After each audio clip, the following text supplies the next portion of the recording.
থেকে আগুনের যেহেতু বন্ধ আছে, ধোঁয়া বা আগুনের যে লপটগুলো সেটা দেখা যাচ্ছিল না। কোনো ধোঁয়া দেখে কোনো একটা লোক খবর দিয়েছে, সঙ্গে সঙ্গে থানা এন্ড ফায়ার ব্রিগেড স্পটে পৌঁছায়। এখান থেকে মোট 22 জনকে জীবিত উদ্ধার করেছে ফায়ার ব্রিগেড আর পুলিশের টিম ল্যাডার লাগিয়ে। 11 জনকে আমরা হসপিটালে পাঠানো হয়েছে।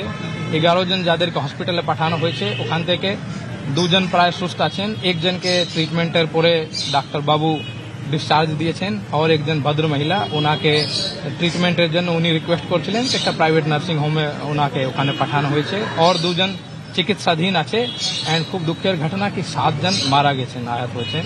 বাকি আমরা এখানে তদন্ত করে দেখছি যে লজের যে অপারেটর যে ছিলেন মালিক ওনাকে আমরা ডিটেইন করেছি। আমরা পুরো স্ট্রিক্ট লফুল অ্যাকশন নেব। তারাপীঠের জ্যোতিগৃহ হোটেলের আপডেট সবার আগে আপনাদের সামনে তুলে দিয়েছেন সহকর্মী রৌনক। এখনকার কি অবস্থা জানবো, প্রতিনিধি রয়েছেন সঙ্গে। রৌনক, দেখো একেবারেই তোমাকে জানাবো, ইতিমধ্যে যে বিষয়টি পুলিশ সূত্রে জানা যাচ্ছে, যাদেরকে উদ্ধার করে নিয়ে যাওয়া হয়েছিল 11 জনকে সংজ্ঞাহীন অবস্থায়, তার মধ্যে 9 জনের মৃত্যু হয়েছে এবং যে উদ্ধার কার্য তা সম্পন্ন হয়েছে এবং ইতিমধ্যে ফরেন্সিকের টিম তারা ঘটনাস্থলে এসেছিলেন। নমুনা সংগ্রহ যে প্রক্রিয়া, সেই প্রক্রিয়া তারা ইতিমধ্যে সম্পন্ন করেছেন। প্রাথমিকভাবে দমকল সূত্রে যেটা জানা যাচ্ছে যে এই আগুন লাগার পেছনে কারণ রয়েছে রিসেপশনের শর্ট সার্কিট, কিন্তু এর পেছনে অন্য কোনো কারণ রয়েছে কিনা নমুনা সংগ্রহের পর তা ফরেন্সিক পরীক্ষার পরই জানা যাবে। একাধিক প্রশ্ন সামনে আসছে, হোটেল কর্তৃপক্ষের গাফিলতির কিন্তু প্রশ্ন প্রথম থেকেই সামনে আসছে, আবাসিকরা তুলেছিলেন। তোমায় জানিয়ে রাখবো, গতকাল যখন 4:30 নাগাদ আগুন লাগে, যেটা জানা যায় দমকল পরবর্তীতে এসে জানতে পারে, কিন্তু হোটেল কর্তৃপক্ষের তরফ থেকে 5:20 নাগাদ তারাপীঠ ফায়ার স্টেশনে খবর দেওয়া হয়েছিল। এই জায়গা থেকে তারাপীঠ ফায়ার স্টেশনের দূরত্ব মাত্র 600 মিটার। তাহলে কেন এত পরে খবর দেওয়া হলো, এটা নিয়ে একটা প্রশ্ন উঠছে। অন্যদিকে এই যে 5তলা হোটেল তুমি দেখছো, এরকম হোটেলে যে মিনিমাম ফায়ার সেফটি মেশিও থাকা উচিত, যে স্প্রিংকলার থাকা উচিত, সেই স্প্রিংকলার কিন্তু হোটেলের ভেতরে ছিল না। পেছন দিকে ফায়ারের রাইজার থাকা সত্ত্বেও তার জন্য সেপারেট যে ওয়াটার ট্যাঙ্ক আন্ডারগ্রাউন্ড বা সেখান থেকে ফায়ার রাইজারে জল যাওয়ার জন্য যে ব্যবস্থাপনা, সেই ব্যবস্থাপনাও কিন্তু যথাযথ ছিল না। সেক্ষেত্রে যেটা পুলিশ সূত্রে জানা যাচ্ছে, এদের ফায়ার লাইসেন্স থাকলেও তা অডিট হয়েছে কিনা এই বিষয়গুলি খতিয়ে দেখা হচ্ছে। অর্থাৎ একাধিক প্রশ্ন, এবং সবথেকে গুরুত্বপূর্ণ যে পেছন দিকে একটা ফায়ার এক্সিট রয়েছে, সেই দরজা বন্ধ ছিল, ছাদের দরজা বন্ধ ছিল, যেই কারণে কিন্তু আবাসিকরা এই হোটেলের ভেতর থেকে বেরোতেই পারেনি। এবং দরজা বন্ধ থাকলেও সেই তালার যে চাবি, সেই চাবি জানা যাচ্ছে তখন যারা হোটেল কর্তৃপক্ষরা এখানে উপস্থিত ছিল তাদের হাতেই ছিল না, তারা জানতো না চাবি কোথায় রয়েছে। তাহলে আপৎকালীন দরজা বা আপৎকালীন যে ওয়ে রয়েছে বেরোনোর, সেগুলো করা হয় কেন? এই ধরনের যদি ঘটনা ঘটে সেখান থেকে যাতে তারা জরুরির সময় বেরিয়ে আসতে পারে। এরকম ঘটনা ঘটার পর সেই তালার চাবি পাওয়া যায়নি এবং যারা কর্তৃপক্ষরা ছিল তারা জানতেনই না চাবি কোথায় রয়েছে। এক্ষেত্রে কিন্তু হোটেল কর্তৃপক্ষ যে গাফিলতি তা কার্যত স্পষ্ট। বীরভূম জেলা পুলিশের এসপি তিনিও বেশ কিছু বিষয় তুলে ধরেছেন। এই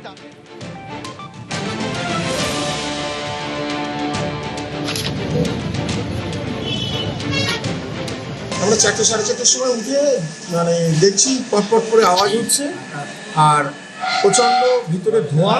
হোটেলের রুমের মধ্যে আমি গ্রাউন্ড ফ্লোরে ছিলাম, রিসেপশনের পিছনে বেরোনোর চেষ্টা করছি, তখন দেখছি আগুনের লেলিহান শিখা ঘরের মধ্যে প্রবেশ করছি। আমি আমার 10 বছরের 2টো বাচ্চা, ওয়াইফ আর আমার বোন এক ঘরে, আর আরেক বোন আর মা এই যে অসুস্থ ভর্তি আছে আরেক ঘরে। ধোঁয়ায় দম আটকে ছিল। 45 মিনিট পর থানা থেকে রেস্কিউ করে বের করেছি। আমরা বাথরুমের মধ্যে আটকে ছিলাম, বাথরুমের মধ্যে ঢুকে মানে সমস্ত দরজা বন্ধ করে যাতে ধোঁয়াটা বাথরুমে না আসে, দিয়ে জল চালিয়ে দিয়ে বাথরুমের উপরে যে কাঁচ ছিল কাঁচটাকে ভেঙেছি হাত দিয়ে, দিয়ে ওই জায়গা দিয়ে একটু নিঃশ্বাস নেওয়ার চেষ্টা করেছি বেঁচে থাকার জন্য। হোটেলের সব শেষ, রিসেপশন সব শেষ, ধুলির সাথে কিচ্ছু নেই। আমার মাকে খুঁজে পাচ্ছি না, আমাদের সাথে হয়েছিল আমার ভাইয়ের বউ, আরো 2টো বাচ্চা, একটা কাজের লোক, জানি না আমরা 1 আর 2 ছিলাম না, আমি কাউকে খুঁজে পাচ্ছি না।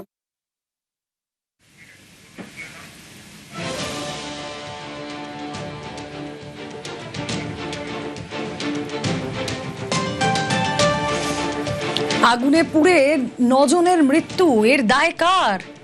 প্রশ্ন অনেক, উত্তর অধরা।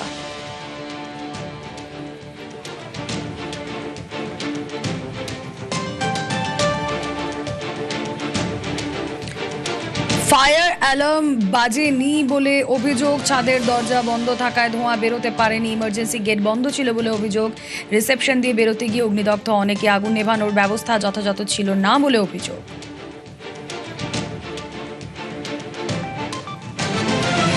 আপনাদের দেখাচ্ছিলামই যে কিভাবে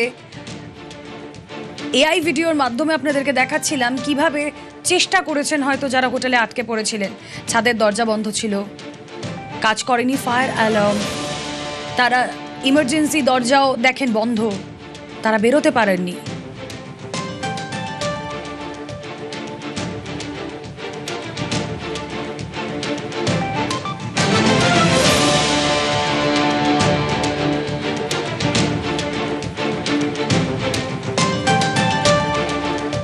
হোটেল থেকে তারাপীঠ মন্দির দেখুন একবার, দূরত্ব মাত্র 300 মিটার, হোটেল থেকে থানা 50 মিটারের দূরত্বে। এরকম জায়গায় একটি হোটেল, যথাযথ অগ্নি নির্বাপন ব্যবস্থা তার নেই, গেস্টদের জন্য মিনিমাম ফ্যাসিলিটিস সেগুলো নেই। রিসেপশন থেকেই যদি আগুন লেগে থাকে তাহলে রিসেপশনের কেউ তখন ছিলেন নাকি? তাহলে হোটেল কর্তৃপক্ষ কি দায় এড়াতে পারে? আটক লজ মালিক, তাকে জিজ্ঞাসাবাদ করে এই উত্তরগুলোই খোঁজার চেষ্টা করছে পুলিশ।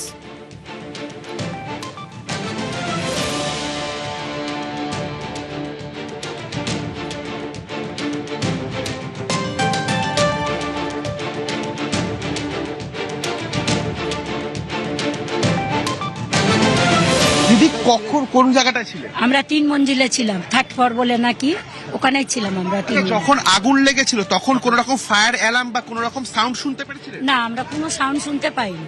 কিচ্ছু ছিল না? না, কিচ্ছু সাউন্ড শুনতে পাইনি। কোনো রকম বেরোনোর কোনো পথ নেই। আমি কোনো রকমে বুঝতে পারিনি প্রথমে, হঠাৎ করে চিৎকার হয়েছে আর চারিদিকে ধোঁয়াই ধোঁয়া। আমি দরজা খুলে বেরিয়ে আসছিলাম যাতে করে আমার মাটাকে আমি বাঁচাতে পারি। সেটা আমি যা স্পট ভিজিট করে যে টিমের সাথে কথা বলে বুঝলাম, এটা একটা বাইরের একটা কলেপসিবল গেট আছে যেখান থেকে মেন এন্ট্রেন্স, আর পিছনের দিকে একটা দরজা করা আছে, সেটা বন্ধ ছিল। খোলা থাকলে হয়তো আর কিছু লোক বেরোতে পারতো, আর ধোঁয়াগুলো বেরোতে পারতো। আর যে ছাতের উপরে যে দরজা ছিল সেটা বি গ্রিল গেট ছিল না, সেটা কাঠ বা প্লাইবোর্ড দিয়ে বন্ধ ছিল, ওর জন্য ধোঁয়াগুলো যে আছে ওটা বাইরে বেরোতে পারেনি।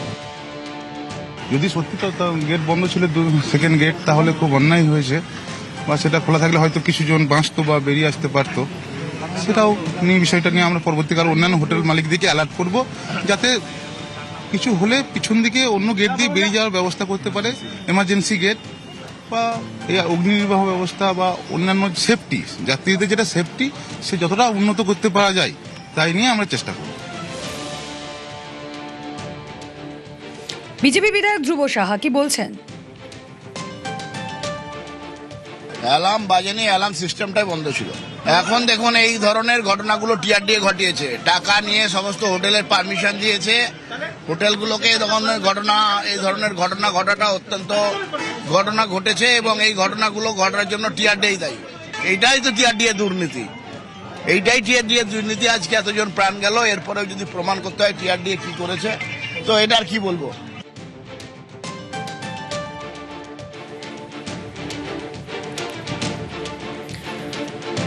তারাপীঠে হোটেলে আগুন লাগার ঘটনা, 2 শিশু সহ মেঘালয়ের 5 জনের মৃত্যু।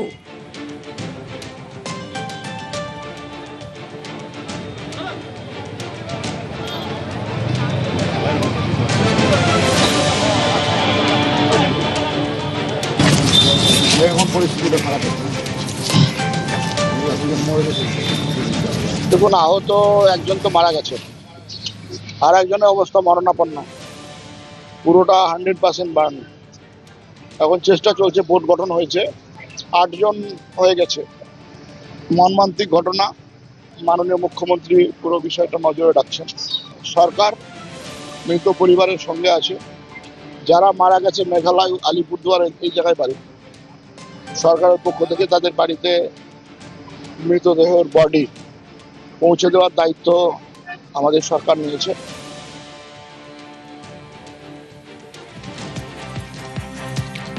ঘটনাস্থলে গিয়েছিলেন দমকল প্রতিমন্ত্রী, ঘটনায় কড়া পদক্ষেপের হুঁশিয়ারি।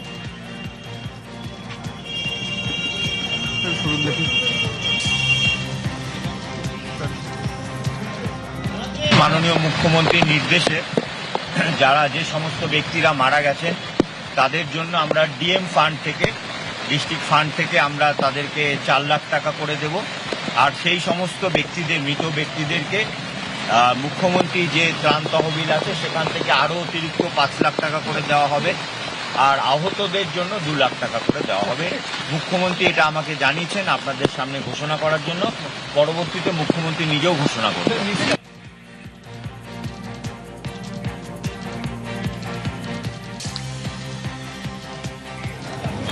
আর তারাপীঠ হোটেলে আগুনের পুড়ে মৃত্যুর ঘটনায় এক্স হ্যান্ডেলে শোক প্রকাশ করেছেন প্রধানমন্ত্রী নরেন্দ্র মোদী।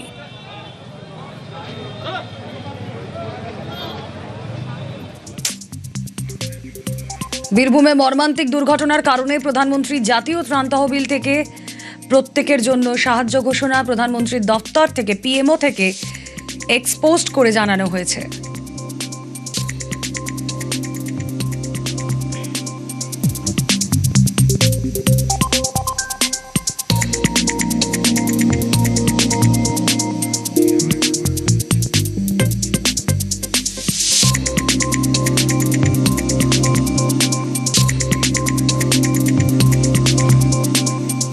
আগুনে বিপর্যয়ের ঘটনায় এক্স হ্যান্ডেলে শোক প্রকাশ মুখ্যমন্ত্রী শুভেন্দু অধিকারীর। যথাযথ কড়া পদক্ষেপের ব্যবস্থা নেওয়ার কথাও তিনি বলেছেন। দোষীদের রিয়াত করা হবে না।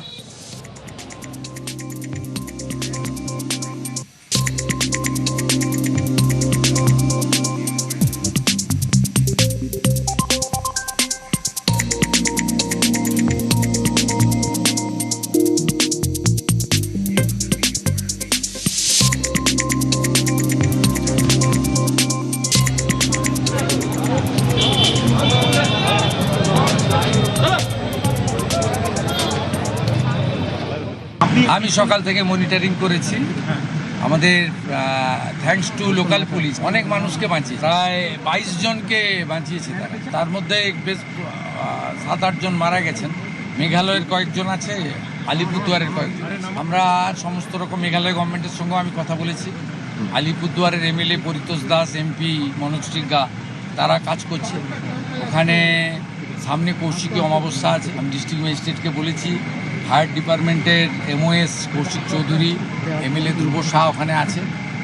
আমরা চিফ মিনিস্টার রিলিফ ফান্ড থেকে 5 লাখ, ডিজাস্টার থেকে 4 লাখ আমরা কম্পেনসেশনও ডিক্লেয়ার করেছি। প্রাইমারি যেটুকু জেনেছি সেটা হচ্ছে আপনার এসি থেকে, কারেন্ট থেকে শর্ট সার্কিট।